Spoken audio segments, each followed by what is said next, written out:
Frankly, I'd love to not have to make this video. I've been procrastinating on it, but there's always something. I hate that this is an argument that continually has to be made and remade. Every human being has the intrinsic right to say what they want, but there are limitations. Since I think you have the right to say whatever and deal with the consequences of your words, let's start off with legal restrictions. Then move into people's misconceptions of restrictions, and finally, I'll make a case for why free speech is grounded in our very humanity. Let's start this shit show! So I'm going to talk about freedom of speech under the law in America. So I'll talk C-16 and M-103 some other day. So firstly, we have the famous First Amendment. No, it doesn't say whatever you want. Its exact wording is, Congress shall make no law respecting an establishment of religion, or prohibiting the free exercise thereof, or abridging the freedom of speech, or of the press, or the right of the people peaceably to assemble, and to petition the government for a redress of grievances. Cool, say what you want, publish what you want, the government cannot stop you. Actually, they can, if what you say falls under certain limitations. Defamation, libel, and slander, which are essentially unfounded character assassination, is illegal. I know the word has borderline lost its meaning, but be careful who you're tossing out the word Nazi to describe and hurt one's reputation with. Anyway, incitement of violence is illegal. Similarly, fighting words are illegal if they incite immediate breach of the peace. You may be able to express yourself in a public way, however, sexuality is also limited in America. Indecent exposure, prostitution, and child pornography are all illegal in America. On a less interpersonal level, copyright infringement and perjury, which is giving an intentionally false statement while under oath in the court system, are punishable by law. Okay, that should cover our main limitations on free speech and expression in America. There are others. You might notice something about these limitations, and it's that they are subjective. There is gray area, there is wiggle room, and that's a great reason why we, you guessed it, need free speech in order to work through issues like these. Alright. What are some misconceptions of free speech or its censorship? Firstly, blocking people on social media is not censorship or restricting one's free speech. It's pretty much the same as not going to see a speech or selectively covering your ears IRL. Is getting banned from a social media website censorship? In a way, yes. But those are private companies and can associate with whom they choose.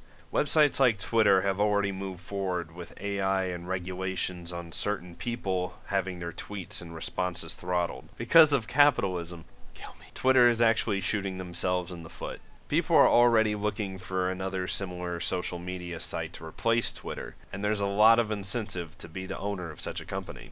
So Twitter, YouTube, Reddit, and Facebook restricting you is censorship, but it's not illegal. Plus, you can always make a blog, write a book, or do a podcast somewhere else. This is a stickier subject, but let's talk about this giving a platform to people, specifically at universities. I adhere strongly to the quote that is Evelyn Beatrice Hall's, not Voltaire's, patriarchy! I disapprove of what you say, but I will defend to the death your right to say it. Having said that, universities that give platforms to critics, writers, journalists, intellectuals, and commentators do not have to agree or identify with the invitees' stances or ideas. It's simply disingenuous conflation. Speaking of disingenuous, not everyone going and speaking at universities who disagrees with certain point of view is engaging in hate speech. Social or political disagreement does not constitute as hate speech, which is inciting or threatening violence against a given group. Again, because this is subjective, you can make a case against someone and their hate speech, but you better have a good case. Defamation. I want to bring up compelled speech. Of course, people being lawfully enforced to affirm a given narrative is completely totalitarian, but in the American court system you can plead the fifth, which is essentially the right to remain silent. However, America is not innocent when we think about the Red Scare, where we went full thought police and forced people to admit that they were communists. The idea of thought policing, which I've caught glimpses of in Germany and University of Arizona, is terrifying. I need to do more investigating before I really talk about that, though. Alright, can you get up on stage and take the mic from the speaker? Can you go into a room where a speech is being made and disrupt it? Can you smudge out people's chalking that you don't like? For the first two, I think the unfortunate answer is yes, specifically with public events at universities. However, it's obviously ineffective, and it's blatant censorship. Also, a case could be made that these two moments are disturbing the peace, which, you guessed it, is illegal. Maybe. Particularly with the incidents at McMaster, because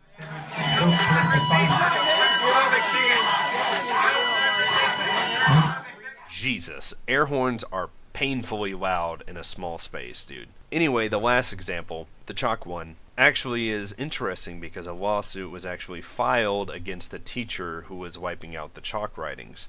The chalk writings were allegedly or actually authorized by Fresno State itself. Wiping them out could be considered unlawful censorship. We'll see, but this seems very similar to the whole stealing or defacing of presidential candidate signs. What these students and professor don't understand is that when it comes to ideas they disagree with or even detest, they can use their free speech to counter speakers' arguments or chalk drawings. What a concept.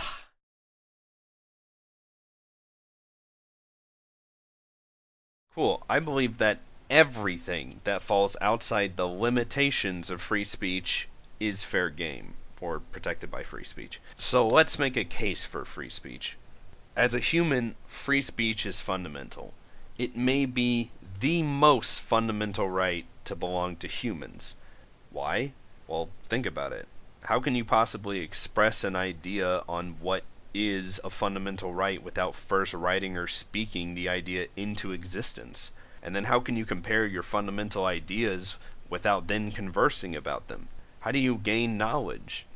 You listen to someone talk, or you read what someone wrote. How do you learn if your ideas are right or wrong or flawed? You formulate them in your head, then you bring them into existence by articulating or writing your words, and then you let other individuals hear and see your words. Only with freedom of speech can those other individuals criticize or correct your ideas. But how do we know who's right?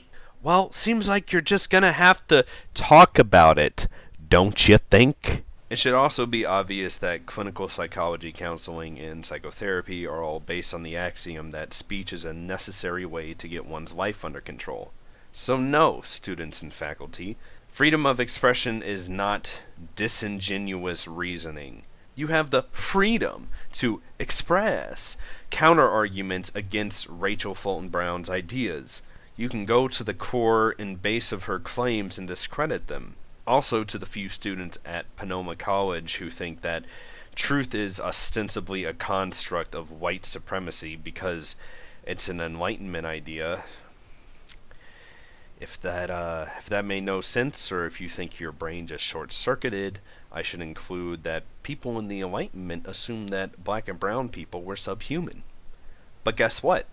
Not only is that idea already rejected by most societies everywhere, but again, to the students who signed this letter, you are free to express your contention with the Enlightenment's assumptions about black and brown people. But to then conflate the validity of a single bad idea with every idea from the same period is horrendous logic. And both of these examples are of course ironic, as they're both exercising their freedom of speech. In fact, burning a sign that says free speech is free speech while you're condemning free speech. Holy fucking shit. Sorry, I've really been struggling to not stray too much. I keep having to pick my fights. But I should say that making claims that people's articles should be deleted, or books should stop being printed, or a movie shouldn't be screened, or a speaker shouldn't be given a platform aren't arguments. Nothing is done to refute whatever these things or people stand for. It's just a lazy, babyish tantrum to get what a few people want because fucking debates are too time consuming, I guess. People may disagree on what the facts are, but humans always base their beliefs on what they perceive as true. People have believed awful and stupid things in the past, and they still do in the present. They may have been fed false facts by the government, a religious institute, or society in general. The only way to counter ignorance, stupidity, and ideologies that are wrong is constant conversation, attempting to move toward the truth. Sorry, Panoma. Even if the conversation goes into problematic territory, everything should be investigated, if not only to conclusively discredit the idea, set of ideas, or misleading facts. Alternative facts. I don't know if I can put enough emphasis on everything. Okay, now we're gonna get into my personal opinions. I'm 100% okay if comedians say whatever they want. If someone finds a joke funny, that someone finds some truth in it, and that can start conversations. What about if they're really offensive, though? Then fuck that person. Criticize them and let them fade into irrelevance. But if comedians are too scared to touch on taboo subjects and potentially move toward the truth because it might offend someone, well, then it's clear that we're already doomed. What about whistleblowers? Even if the information is classified, which would make its leak illegal, exposing unethical practices is necessary. It's unfortunate how whistleblowers are treated in America, but I can understand why the government gets so butthurt over getting exposed for their unethical behavior. What about the Charlie Hebdo shooting situation in 2015?